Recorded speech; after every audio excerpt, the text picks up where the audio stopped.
Ndị be anyị ekenekwanụ m unu. Asị m ka nke echiri ya zelu. Dịka o si dị, ya bụ Eastern News 24 ka anyị si wetara unu ya bụ ozi dịka o si ada na-akpọtụ na obodo anyị nọ n'ime ya and nwere ụwa a na-azọ n'ala Igbo. N'ụbọchị nke taa ga wetara unu ozi na ihe na-eme na Nnewi n'ụbọchị uhuruchi nke taa. Mana before anyị aga n'ilu, ọ bụrụ na nke a ụbọchị izi gị na-esonyere anyị kaba alụ ka ịtụsa ya bụ ozi kwadote ụmụnne anyị ndị n'ebe dị iche iche aka maka asọ ya nọrọsi megịna ya kala nwanne ya. Ihe a bụ gbasara maka late Ifeanyi Ubah maka the burial. So ya bụ ife na-ada na-akpọtụ na Nnewi.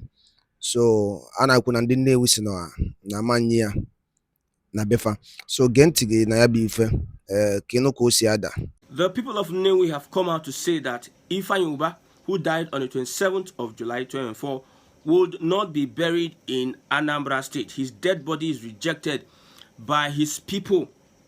Ifeanyi Ubah, who is a politician, an Igbo politician, and also he represented Anambra South from Otolo Nnewi, his dead body has been rejected. They are saying that he can be buried in Abuja, Lagos, since he has fought against the achievement of Biafra. He has been fingered among those that have a hand in the incarceration of Mazi Nnamdi Kanu. Reports are here and there that he facilitated the supposed kidnap of Mazi Nnamdi Kanu from Kenya into Nigeria and into the DSS custody. Largely, we know that Igbo politicians don't want Nnamdi Kanu to come out. The last time I gave the reasons, one of the reasons is because the influence that Nnamdi Kanu has pulled over the years would outshine any kind of influence in the Southeast. Non-state actors are operating, gaining the will of the people. Somebody like Simon Ekpa would demand a seat at home and everybody obey, even against the wish of the governors. Soludo and Peter Mbah, they have tried to pull their executive powers on the people, but it hasn't worked. Still, the seat at home continues. They defy the powers of the constituted government of the Southeast. Non-state actors are the ones controlling and calling the shots as we speak because of the collective responsibility, collective idea and ideology of the Southeasterners, which is Biafra. So if a Nnamdi Kanu comes out of prison, which the Nigerian government has made him popular, if he calls any shot, if he asks anybody to vote against any governor, if he says anything, the people are going to respect, are going to listen to him. They will not listen to any politician, nor the governors, nor the powers that be. That is why Igbo politicians are in the top list of people and persons that don't want Nnamdi Kanu to come out of prison. But you can see those politicians that are fighting Biafra because of Biafra, they are ending up in shame. Ekweremadu is one of them. We have Hope Uzodinma, who is on the line, and this is Ifeanyi Ubah, who died, and even his dead body is rejected. They told, go to Abuja and bury this man. He is one of the persons that have a vigilante group that have been accused of various crimes in Anambra. There are accusations, allegations that this security outfit created by Ifeanyi Ubah is used to sabotage the activities of those that are calling for a state whereby they will have all the rights, the justice and fairness they need. He's been tagged as an enemy of the Igbo youth in general. So this is the update. Now let's move on to what happened in Enugu State. An Igbo musician who was killed by the police, the Nigerian police. You see, the other time, a young man was killed. Within a week, towards the end of the week, another person killed by the police. What are the reasons? Why was he killed? Till now, the police has not given us any tangible reason why he was killed. Investigations unconcluded, piling up and piling up. Are they waiting for the actions of the people? Are they waiting for the people to start reacting before they now satisfy the curiosity of the youths in Enugu State? This man went to a function invited by the police, went to a function, and after the function, he was invited by the police. He did not return alive. Police with the lies that they have been propagating lies since I know them. If a police lie on you, you know that this is not an organization that has respect for human dignity. As we speak, I've had experiences whereby the police would lie. Some things that you didn't do, they put the allegation on you. Now, the police lied and said that it was an accidental discharge. We're looking at public opinion and the investigations going on. It wasn't really an accidental discharge. This is something that is premeditated. As we speak, the policeman is put down in custody. So what happened next? Would the police take off their checkpoints? Would the army take off their checkpoints whereby they used to extort Southeasterners? They extort people from that region. Videos are flying up and down. The military hierarchy, they are not seeing. They will do as if they didn't see the videos whereby police are collecting Egunje and the army. Videos are flying around, and they will just keep quiet as if nothing is happening until somebody comes and take an action. That is when they will start holding you down. Like some of the things that happened in the north. People were in their homes waiting for the army, the police, the security operatives to safeguard them from the bandits, the terrorists, Boko Haram and the likes. They failed in their responsibility. The Nigerian security failed in their responsibility of protecting these people. These people now resorted to self-defense. Find ways they can defend themselves. Get weapons whereby they can use it defending themselves, since the capacity of the government to defend them has failed. But now the police are the ones going to disarm the indigents so that they can be vulnerable. I hope you understand what I'm saying. When people start reacting in the southeast, that is when the police will wake up to their responsibility. It is so disheartening that we are experiencing this kind of carnage at this point in time. And now you will blame who for insecurity in the southeast. Now, some of these things that are happening may be premeditated. Some of these things that are happening may be a setup to make sure more chaos and violence still erupts in the southeast. This kind of system whereby they want to see an Igbo man cry is a system that will not last for long. I'm promising you that there is going to be a change in the system of governance in Nigeria. I know Tinubu has a plan. There are plans. He's dealing with the South-South, there's something like that, South-South and the Northern interest. Look at what's happening in the North. The North are crying to the loudest. Help, help, help. Nobody is coming to their aid.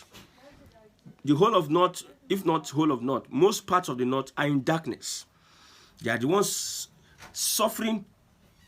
The economy is biting them the hardest.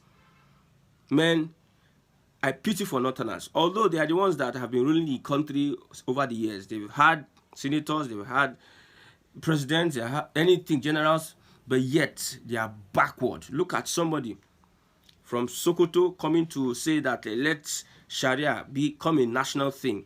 Zamfara state that you implemented Sharia is one of the most backward states. All the states that implemented Sharia in the north, they are always going backward, the least states in Nigeria. And you have not provided basic amenities for your people. Sharia has not provided basic amenities. Sharia has not provided education. Sharia has not provided jobs and employment. But yet, instead of you looking at how you can safeguard your region, there's no light. You breed young men to become useless to their family and become useful to terrorists. You breed young men so that they can join terrorism. And these people in turn go and vandalize. They vandalize anything. They vandalize the rail rack. They vandalize electricity facilities. Vandalism. Now the whole of North is in dark, and you are calling President Bola Ahmed Tinubu. You supported a Muslim ticket. Why don't you bear with the government, the Muslim ticket? When they say most Northerners, they are this and that. Amongst Nigerians, the most illiterate, the most foolish and stupid of all the regions, you can find them down north. Especially those that say they went to school. You can find the kind of foolishness that comes from their mindset. I'm telling you. Now, the north are seeking for an alliance. They cannot find alliance with the southeast because the southeast have made up their mind that they are not part of this union. We want out. That is the standstill. Asari Dokubo came out the other time and said he wants to have an alliance, that Yorubas are betrayers. Yorubas are not to be trusted. That he's going to have an alliance with the North. That he spent all his money campaigning for Tinubu. That is a constant. When they say Yorubas are betrayers, is a constant. That is the perception almost everybody has for the Southwesterners. I'm not saying all Southwesterners behave like that. No. What I'm saying that is the perception. Now, if you are creating a movement, people hardly want to involve Southwesterners in their movement because they believe that with Tinubu's regime, these guys have been exposed to be snitch.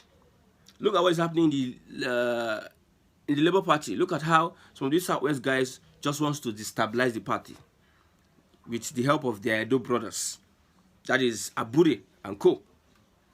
If you belong to any ministry, nobody wants to have an alliance with these guys from the Southwest. But now, the North confused, the South confused. Everybody is kicking against Tinubu's appointment and also the games he's playing, trying to put himself in power for the next 8 years. Kwankwaso came out to say that the North should support Tinubu so that after him another Northerner will come. That is what we get from Nigeria of today. Alliance with the Southeast doesn't pay, whether it is the Southwest or the North. That's why most Igbo politicians that have this alliance, they come back disgraced. It is not in our destiny to have an alliance with people that have collectively denigrated and fought against the progress of the Southeast till tomorrow. So it's unfortunate that Ifeanyi Ubah would not be buried in Nnewi, his hometown, if Nnamdi Kanu is not released. How possible is that? How they are going to factor that in or carry that threat out, I don't know. But one thing I know is that you cannot fight against the people of God. You cannot snitch on the people of God and you go scot-free. We are at one of the most trying times in the history of the country. We know the gang up. In our various broadcasts, we will be exposing the gang up. The collective. When you go to get jobs, you understand. When you are in an office, you understand. You speak your language, people are offended. You say one thing about your tribe, people are offended. You say you're a Biafran, people are offended. But some people say they are Arewa, some people say they are Oduduwa. Nobody's offended. Somebody came out and said that IPOB is a terrorist organization, top 10 deadly, blah, blah, blah, blah. How do you arrive at that? It's only in Nigeria that you see IPOB proscribed, but it is in the court. Internationally, one of the most peaceful agitation in the world, internationally. If you have any evidence to that, put the link, let's look at it. I had to look at a search. Global Terrorist Index was trying to be economical with fact, and when you see people start explaining, the explanation becomes too much. You know that they are trying to lie.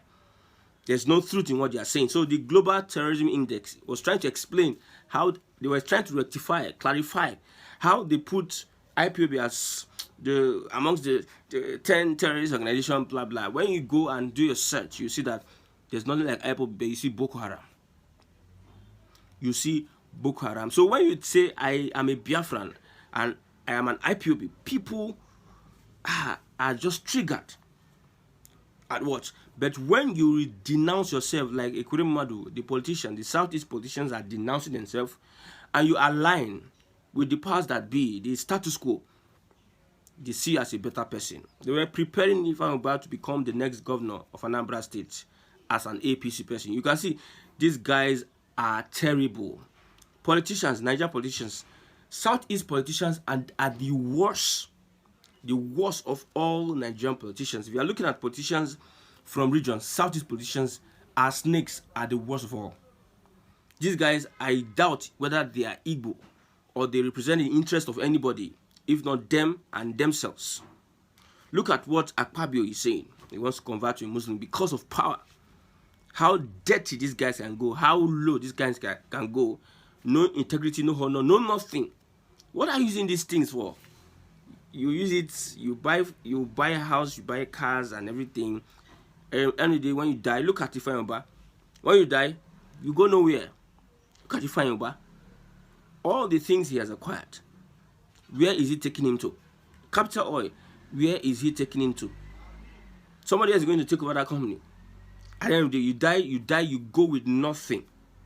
The worst set of politicians are Igbo politicians. Shore came out to say that Igbo politicians are the reason why Nnamdi Kanu his detention is prolonged. Prolonged detention is caused by Igbo politicians, Southeast politicians. That is according to Shore. The Igbos don't want this guy to come out. But by the grace of God, see, the generation that has risen, you people don't know anything yet. The generation rising now is a generation that is tactical, a generation that will be learning from the mistakes of the past and would not repeat the mistakes that others did, and make sure that they secure a country that will get people justice, fairness, and equity. Keeping Nnamdi Kanu by a Southeast politician would not work. Would not work. Killing Southeast youths will not stop anybody. It is an ideology. I don't know when these people understand that you don't defeat ideology by this your guerrilla approach. Guerrilla. Look at the sit at home. An ideology becomes an ideology. People just naturally sit at home. The police, the governors, they cannot tell you otherwise to come out. Why would they tell you? Are they the one that give you business? They disrupt the economic activity. Civil disobedience. They sit at home because it doesn't make sense anymore. Don't let anybody gaslight you. Your region will be this, blah, blah, blah, blah. The person that was killed by the police, how far? The first young guy was killed by the police. The second person was also killed by the police. No arrest for the first guy. The police keep on taking the lives of people. I want to ask, if you are an officer, a police person, I want to ask this question.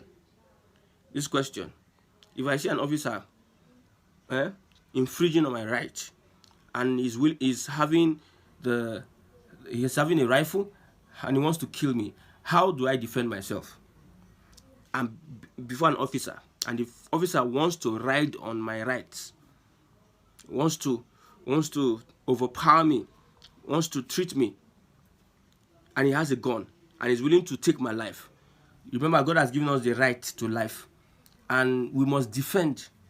That's our right, to defend ourselves from anything that wants to take away our existence. So, should I fight with the police, or should I just stay there, let the police take my life?